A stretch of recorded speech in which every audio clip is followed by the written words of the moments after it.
A paz do Senhor para as minhas amadas da Escola Bíblica Dominical. Um prazer estar de volta gravando aqui esse vídeo e hoje nós vamos estudar a lição de número 10.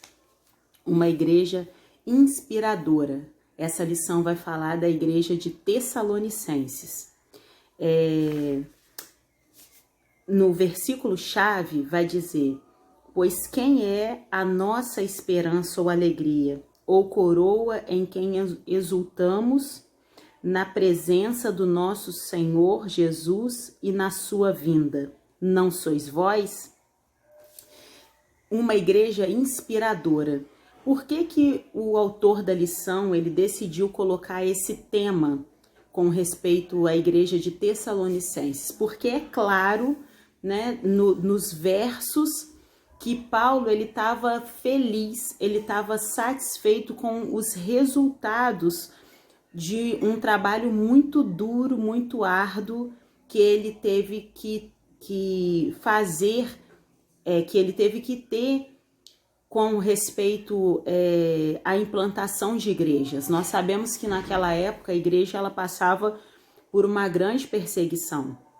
Então toda vez que Paulo olha para trás e consegue perceber que alguns cristãos eles conseguiram se manter firmes, que eles conseguiram continuar o evangelho, isso era uma alegria para o apóstolo Paulo, né? É claro que a gente vai ver que a igreja de Filipos, Paulo, eu já tinha dito isso, né? Elogia muito, fala da igreja de Filipos, né? Mas a igreja de Tessalonicenses é uma igreja que produz muitos frutos, é uma igreja que avança, e não que a de Filipos não avançasse, mas é uma igreja que supera as expectativas de Paulo, e isso deixa Paulo muito feliz, e ele vai externar isso na carta, né? A igreja de Tessalonicenses, ela vai começar onde? Lá em Atos, no capítulo 16, quando eu disse para as irmãs, até na aula que eu falei sobre a igreja de Filipos, que antes da segunda viagem de Paulo, Paulo estava querendo ir para um outro lugar, ele estava querendo ir para a Ásia, e aparece um homem, um varão macedônio, né, europeu, e vai dizer o que para Paulo? Passa a Macedônia e ajuda-nos. E como é bom quando a gente ouve a voz de Deus, né? Como é bom quando a gente faz aquilo que o Senhor quer. Muitas pessoas precisavam na Ásia ainda escutar? Muitas pessoas, mas aquele era o momento da Europa. Aquele era o momento daquele povo. E graças a Deus, porque Paulo, ele vai entender isso e ele vai atender o chamado de Deus. Quantas vezes a gente está até seguindo uma linha, um trabalho, alguma coisa produtiva para o Senhor, mas a gente é muito mais eficiente quando a gente cumpre o propósito de Deus na nossa vida. Porque às vezes a gente está fazendo um montão de coisas que o Senhor não ordenou que nós fizéssemos. Às vezes a gente está gastando energia com coisas que o Senhor não estava nos pedindo para fazer, que outras pessoas poderiam fazer, e algumas coisas que Deus conta conosco, às vezes nós não damos esse retorno para o Senhor. Com o apóstolo Paulo não acontece isso. O apóstolo Paulo ele quer ir para um lugar e era um projeto nobre, porque ele também ia pregar naquele lugar. Porém, Deus manda ele ir para outro e ele obedece. E o fruto disso são muitas igrejas inspiradoras, são muitas igrejas produtivas para o reino de Deus. E uma dessas igrejas é Tessalonicenses. No capítulo 17, nós vamos ver Paulo chegando ali em Tessalonicenses e pregando. É um lugar que Paulo não fica muito tempo. Paulo fica 3 semanas apenas, mais ou menos, né? E isso porque também nós sabemos, e eu já disse isso várias vezes na escola bíblica, que o ministério do apostolado, ele é um ministério assim, né? Por que existiam apóstolos? O que é o sentido da palavra apóstolo? Implantador de igreja. Esse é o apóstolo. É a pessoa que sai de um lugar, vai para um outro, aonde não tem igreja alguma, e aí ele vai ali implantar uma nova igreja. Só que o trabalho do apóstolo não é cuidar daquela igreja. Ele vai amparar, como o apóstolo Paulo fazia, mas ele vai fazer o quê? Ele vai implantar e ele vai para um outro lugar onde não tem nenhuma igreja e vai implantar outra ali. E aí ele vai implantando e assim ele vai implantando igrejas. Para esse que é o serviço do apóstolo. E Paulo fazia isso muito bem. Ele ia, implantava, e aí depois que a igreja estava estabelecida, ele ia embora e deixava um obreiro ali para cuidar daquela obra, né? E ia fazendo a manutenção em cartas, né? Algumas ele conseguiu retornar e fazer mais do que uma visita, né? E ele vai fazendo assim para que a obra avançasse. Esse que é o serviço do apóstolo, né? Então, Paulo, ele vai ficar 3 semanas naquele lugar, ele vai implantar a igreja ali. Muitos não vão receber, mas alguns vão, e esses que recebem vai crescer, né? Paulo, quando sai dali, ele sai por conta da perseguição da igreja, ele ainda manda Timóteo. Timóteo, então, vai cuidar dessa igreja por algum tempo, e quando Timóteo vai, ele manda junto uma carta. E aí Paulo sempre fazia esse processo, né? Porque nós sabemos que as igrejas ali, elas estavam nascendo, então elas precisavam de toda uma orientação de como funcionar, do que fazer, e é isso que Paulo vai fazer também com a igreja de Tessalonicenses. Paulo vai enviar Timóteo, ele vai enviar a carta, a primeira carta aos Tessalonicenses, né? E aí esta primeira carta, ele vai tratar com respeito um dos assuntos ao caráter cristão.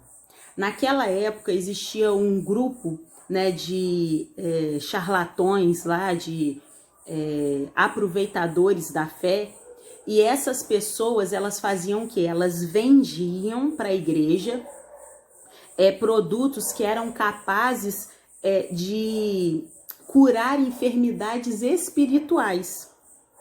E Paulo, vendo isso, ouvindo e sabendo disso, ele vai alertar a igreja de Tessalônica neste sentido, né? Porque o evangelho que Paulo prega, que é o evangelho verdadeiro, é um evangelho onde a fraqueza ela vira força, né? Paulo pregava a morte que gera vida, o sofrimento que redunda em glória. Então esse era o tipo de pregação, e é esse o evangelho de Cristo. E esses charlatões, eles vendiam esses produtos que vinha contrário a tudo aquilo que Paulo tinha ensinado.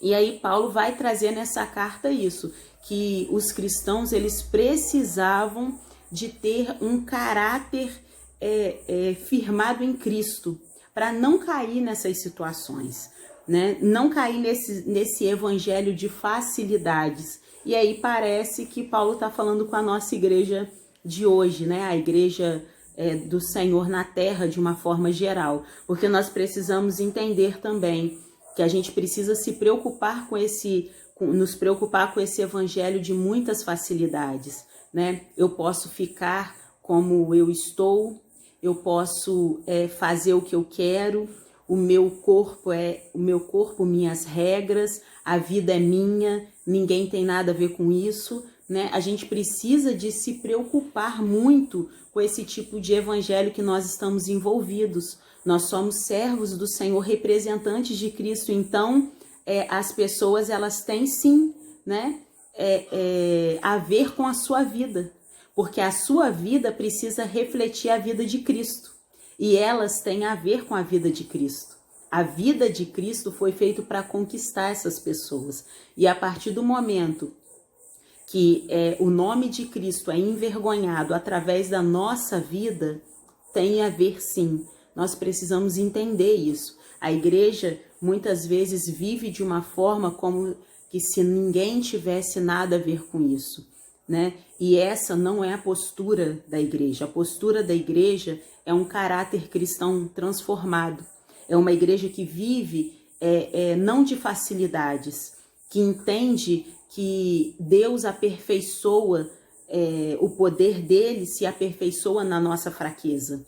Que nós vamos passar por luta sim, que nós não estamos ilesos a passar por dificuldades, que as provações também vão vir, né? E a gente precisa rebater esse evangelho de facilidades, porque o evangelho, ele nos faz suportar ranhuras, ele nos faz suportar dificuldades, né? E essas e às vezes o evangelho, ele vai nos levar a perder para ganhar. Esse é o evangelho. E Paulo vai trabalhar muito bem isso com a igreja de Tessalônica, né? Para que eles pudessem ter um caráter firmado, né? E que a vida deles pudessem refletir a glória de Deus, né? Que eles não viessem se contaminar com essas coisas. Agora vamos ver o tópico 2 da lição, que vai dizer: persistir é a palavra de ordem. E aqui o autor da revista, ele traz um texto, né, uma referência de Salmo 126:6, que vai falar ali dos que semeiam com lágrimas, né, com júbilo, virão colhendo seus feixes. E Paulo, ele vai agora trabalhar com a igreja de Tessalônica com respeito à persistência. Ninguém melhor do que Paulo sabia o quão importante era persistir. Ninguém na igreja ali como Paulo sabia como era difícil a colheita, como era difícil plantar, o plantio, né? Desculpa. E Paulo, então, vai trazer isso à igreja de Tessalônica, né? Que era necessário persistir, porque Paulo, ao longo das suas caminhadas, às vezes a gente vê ele indo, pregando e já implantando a igreja, e às vezes a gente pensa que todas as pregações de Paulo deu certo, né? De que todas as vezes, todas as cidades que ele passou, ele conseguiu mais êxito, né? Mas nós sabemos que não é bem assim. Nós sabemos que a vida do cristão, ela requer muitos desafios, e nem sempre as coisas da maneira que a gente espera, da rapidez que a gente espera, né?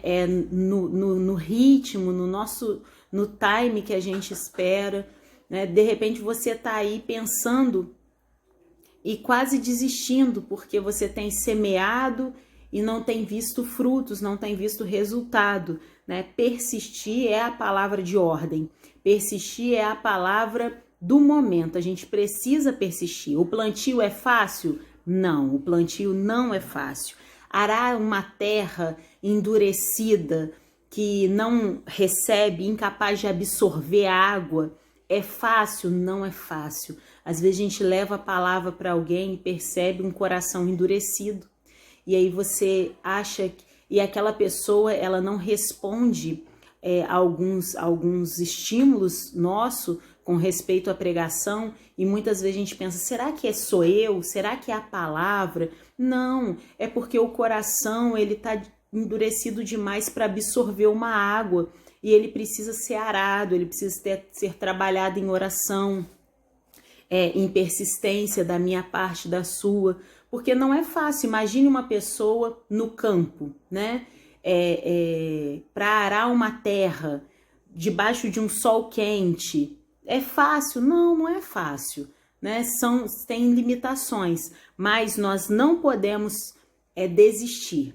E aí Paulo vai trazer isso também para a igreja de Tessalonicenses, e ele vai dizer que vale a pena servir a Jesus, né? Nós não podemos desistir, porque vale a pena servir ao Senhor Jesus, vale a pena estar ao lado do Senhor. Na revista vai dizer, Ao testemunhar de Jesus Cristo em meio às perseguições, Paulo desfrutou de uma maravilhosa colheita. O apóstolo, perante o conteúdo desta carta, garante que vale a pena permanecer fiel ao Senhor, mesmo em aflições, perseguições, qualquer tipo de sofrimento.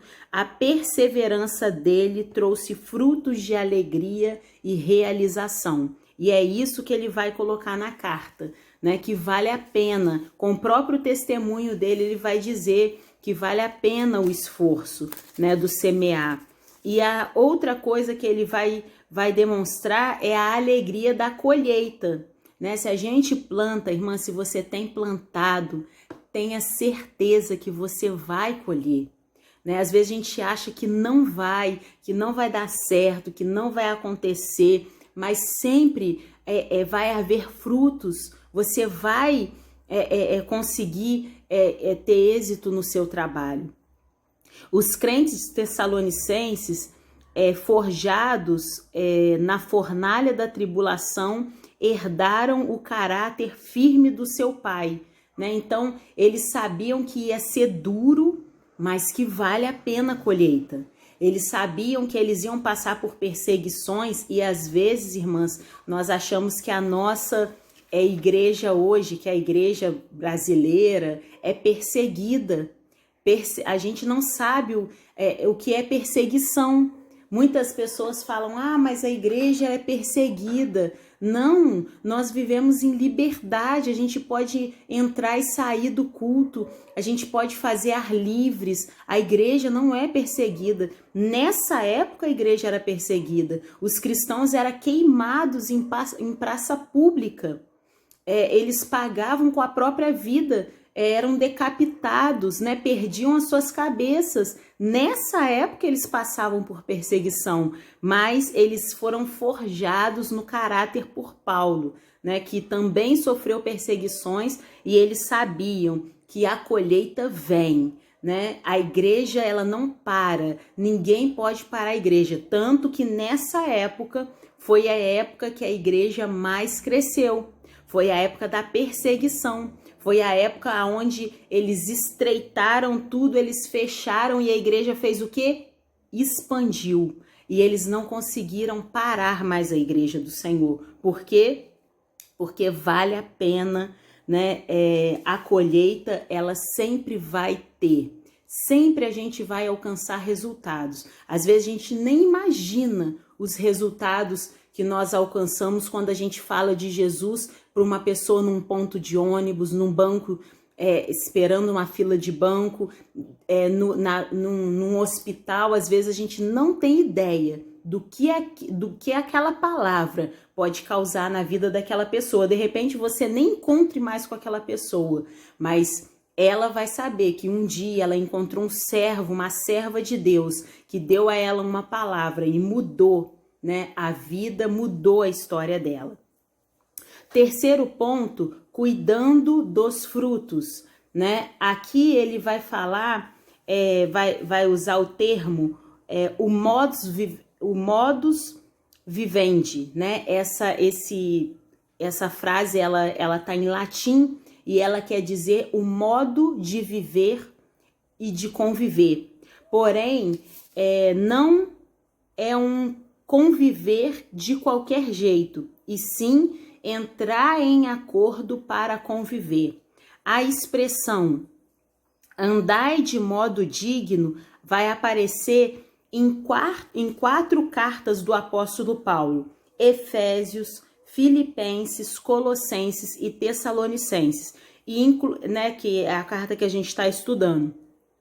Porque ele queria que os crentes entendessem que como agora eles eram uma nova criatura, eles precisavam adaptar, eles precisavam adotar um novo modelo de vida, que fosse de acordo com uma pessoa que é representante de Cristo. Então aqui, o cuidado com os frutos, Paulo ele vai trabalhar o quê? Ele vai trabalhar com que a igreja de Tessalônica seja uma igreja que possa expressar dos frutos, possa expressar através da sua vida como que o que eles aprenderam, né? Ser representantes de Cristo, porque nós precisamos também hoje entender isso. Tem muita gente envergonhando o nome do Senhor porque não entende isso. Não entende que agora ele é representante de Cristo, e como representante de Cristo, ele precisa aprender a conviver, ele precisa aprender a viver com as pessoas, né, que não pensam igual a ele, que não agem igual a ele, né? A gente tem dificuldades, a gente rejeita, né, aquilo que não é parecido com a gente acaba rejeitando, e nós precisamos aprender a conviver. E a segunda coisa que ele vai falar com respeito à igreja, aos cuidados com fruto, né, a importância ali, o conceito de vida cristã, que ele vai dizer na igreja de Tessalonicense, é que é importante se manter a santidade como estilo de vida, né? Então, olha quantos ensinamentos Paulo vai trazendo para essa nova igreja, né? Eles precisavam ter cuidado com aqueles impostores que ficavam tentando vender a fé, né? Eles precisavam ter um caráter cristão, eles precisavam aprender a viver em comunhão, a conviver com as pessoas, eles precisavam também de ter santidade, né? Santidade como estilo de vida, que é até o lema da nossa igreja.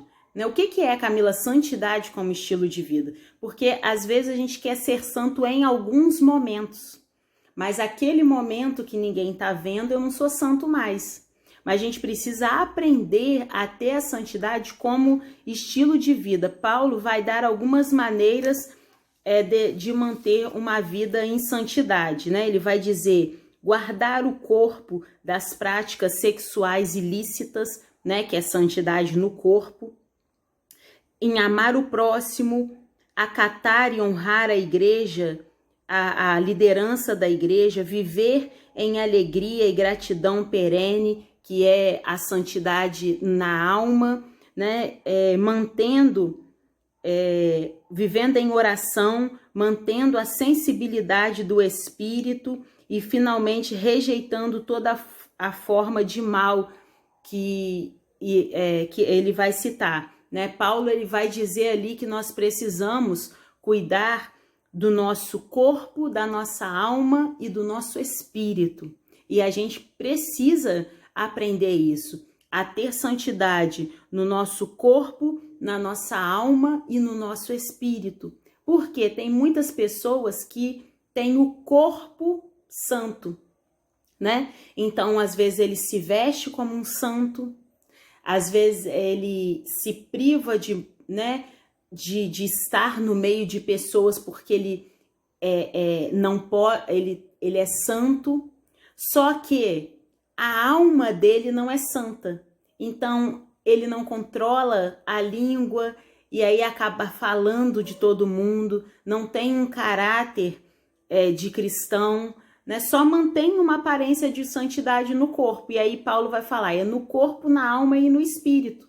Como também tem muitas pessoas que tentam manter uma alma santa, né? E aí eu oro, eu vou na igreja, eu não falo mal de ninguém, eu pago as minhas contas em dia, eu sou uma pessoa correta, mas o seu corpo não é santo. Então, eu não uso roupas adequadas para aquilo que está dentro de mim, né? Os meus gestos não são gestos de uma pessoa santa, o meu falar não é um falar de uma pessoa santa, e aí a gente precisa entender isso, que eu preciso ser santo de corpo, de alma e de espírito. E em quarto e último, a lição vai trabalhar de olho no futuro, né? E aí aqui vai ser uma outra grande questão que Paulo ele vai dizer, porque ele vai trabalhar com a questão da igreja e esperar e ansiar a volta de Cristo. Outra grande tônica que o crente deve ter é ansiar pela volta de Cristo, né? Hoje, infelizmente, nós vemos que muitas pessoas às vezes nem acreditam mais, mas Paulo vai trazer isso para a igreja de Tessalônica, né? O começo do fim. Aqui, os cristãos da igreja primitiva, eles não eram apegados a nada no mundo, né? A gente vai ver isso em Atos dos Apóstolos. Eles dividiam as propriedades, eles vendiam seus bens, dividiam as propriedades. A própria vida deles não tinha importância, porque eles tinham alegria de morrer pelo Senhor. Eles tinham alegria na morte dos santos. Eles se alegravam com isso. A gente vai ver que quando eles eram presos, sacrificados, alguns não suportavam e morriam, outros eram liberados, né? Porém, esses que eram liberados, eles continuavam pregando como se nada tivesse acontecido. Nós vemos Estevão sendo apedrejado, morrendo ali na frente das pessoas, e ele via os céus abertos, ele estava feliz, né? Eu imagino a expressão de Estevão. Por quê? Porque os crentes da igreja primitiva valorizavam muito mais o céu do que a terra. E nós precisamos entender isso. Nós precisamos entender que o crente precisa ansiar pela volta de Cristo, né? Jesus, ele vem na plenitude dos tempos. E a igreja primitiva, ela tinha certeza que Jesus ia voltar. E por isso eles permaneciam santos. E aí, às vezes a gente pensa, será que eles estavam errados? Desde 2000 anos atrás Jesus está voltando, mas Jesus ele vem na plenitude dos tempos, ou seja, estava tudo preparado para Jesus voltar. Assim, o que acontece depois da morte de Cristo faz parte dos últimos dias, faz parte do fim dos tempos. A partir do momento que Jesus foi para o céu e falou, eu vou vir buscar a minha igreja, já está contando no reloginho de Deus os últimos dias. E a gente não sabe qual será esse último dia. Ninguém sabe. Eles mantinham a fé viva e eles mantinham uma vida de santidade por conta disso. Porque eles ansiavam o céu e eles sabiam que Jesus voltaria a qualquer momento. Agora, hoje, se nós soubéssemos que Jesus iria voltar daqui a 1 hora, vamos colocar que você soubesse que Jesus ia voltar daqui a 1 hora. Será que você tem alguma coisa para se consertar durante esse período? Será que você precisaria de pedir perdão para alguém? Precisaria de colocar alguma conta alguma dívida em andamento, em acerto? Será que você precisaria de rever alguns atos? Será que você precisaria? Se eu falasse para você, olha, irmã, daqui a 1 hora Jesus vai voltar. Será que você precisaria de se apressar para fazer algum conserto? Se nós vivêssemos, se a igreja de Cristo vivesse como se fosse o último dia antes da volta de Cristo, nós pecaríamos muito menos, nós nos arrependeríamos muito mais, porque nós saberíamos que Jesus estava próximo. E a gente precisa ter isso em mente. Em Mateus, na conclusão, vai citar Mateus 24, quando vai falar dos últimos acontecimentos, né? Que vai falar sobre terremotos, nações contra nações, fome, reino contra reino, né? E vai dizer que é o princípio das dores. E quando a gente olha esse texto, como esse texto é real, como parece que a gente está lendo os noticiários, né? Como fala a conclusão, quando a gente lê esse texto de Mateus. Então a gente precisa entender, porque é mais do que nunca o tempo, mais do que nunca tempo de despertamento. Jesus está às portas Prepara-te, igreja, Maranata, ora vem, Senhor Jesus.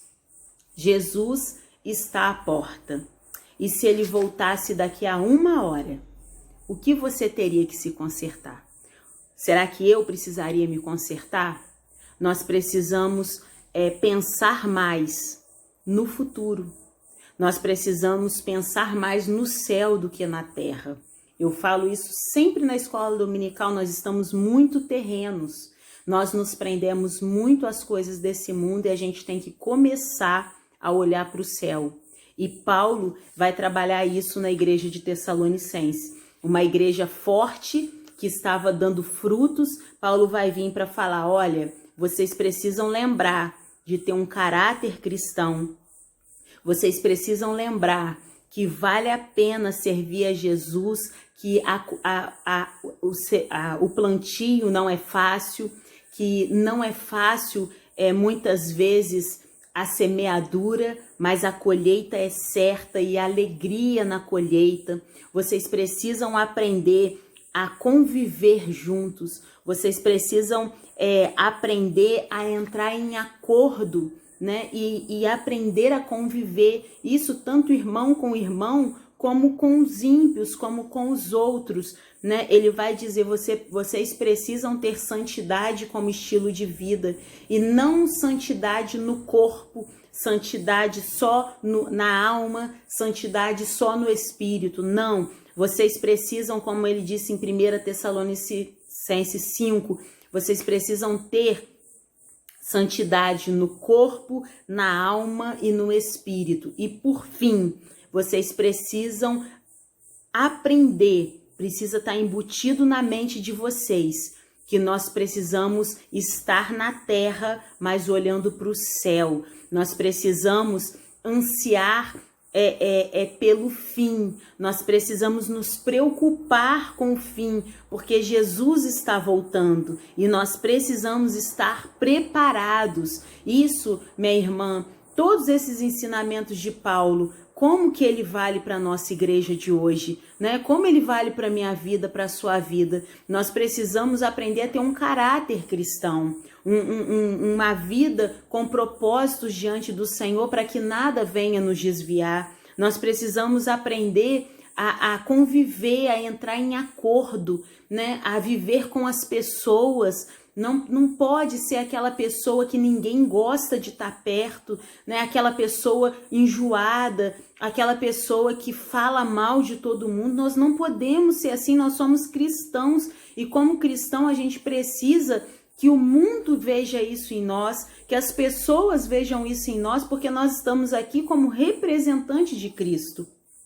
Nós precisamos viver uma vida em santidade, isso não é só no físico, isso não é só no exterior, não é só no corpo, é na alma, no espírito e muito mais. A gente precisa aprender a olhar para o fim, a gente precisa aprender a ter o olho no futuro, a gente precisa aprender a viver nessa terra pensando no céu, querendo o céu, ansiando o céu, porque nós fomos criados não para ficar nessa terra, essa terra é apenas de passagem, apenas aprendizados.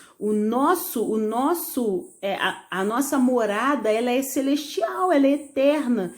E se nós não tivermos com uma vida certa, a nossa eternidade vai ser no inferno. E nós precisamos pensar nisso. Nós precisamos aprender a olhar para o futuro e não só olhar, a ansiar a volta de Cristo. Quando você diz, Maranata, ora vem, Senhor Jesus, você está falando para o Senhor o seguinte, Senhor, nada me prende nessa terra. O meu lugar é no céu. Senhor, vem logo e acaba com todo esse sofrimento, porque no céu não vai ter dor, não vai ter choro, não vai ter sofrimento. Então a gente precisa aprender a ansiar o céu. Amém? Que Deus abençoe a sua vida. E nós vamos orar nesse momento. Feche seus olhos e ore comigo. Senhor Jesus, nós queremos te louvar, te agradecer por esta oportunidade. Assim como a igreja de Tessalonicenses, que o Senhor nos faça uma igreja inspiradora. Que o Senhor faça cada crente, cada irmã que está me ouvindo neste momento, uma pessoa inspiradora, uma mulher que teme ao Senhor, que tem o caráter forjado pelo Senhor, que não vai pelas facilidades do mundo e do evangelho fácil, mas que vive uma vida com um caráter cristão diante do Senhor. Ó Deus, que o Senhor nos ensina a conviver, que o Senhor nos ensine, ó Deus, a não desistir da semeadura. É difícil, de repente esta irmã que está me ouvindo, ela tem sofrido porque ela tem falado, ela tem buscado, mas ela não tem visto os frutos da colheita, não tem visto a hora da colheita, não tem visto os frutos, mas que esta irmã persevere, que ela não desista, porque os frutos virão e nós teremos gozo em mostrar esses frutos, em ver o trabalho das nossas mãos, nós seremos recompensados no céu, mesmo que às vezes na terra não nos recompensem, o nosso lugar é o céu, e que esta irmã não perca esta visão, que esta irmã anseie a volta de Cristo, que nós venhamos ansiar pela sua volta, porque para isso nós fomos criados. Ó Deus, nós te louvamos por mais uma escola bíblica dominical. Te entregamos a vida, Senhor, da nossa superintendente Derli, que, ó Deus, tem passado dias aí enferma, que o Senhor possa curar, Senhor, que o Senhor possa usar os médicos, possa, Senhor, abençoar nestes exames, para que, ó Deus, a tua serva se recupere o mais rápido possível. Ó Deus, muito obrigado, ó Deus, por mais uma escola bíblica dominical, em nome de Jesus. Amém. Que as irmãs fiquem com Deus e até a próxima lição.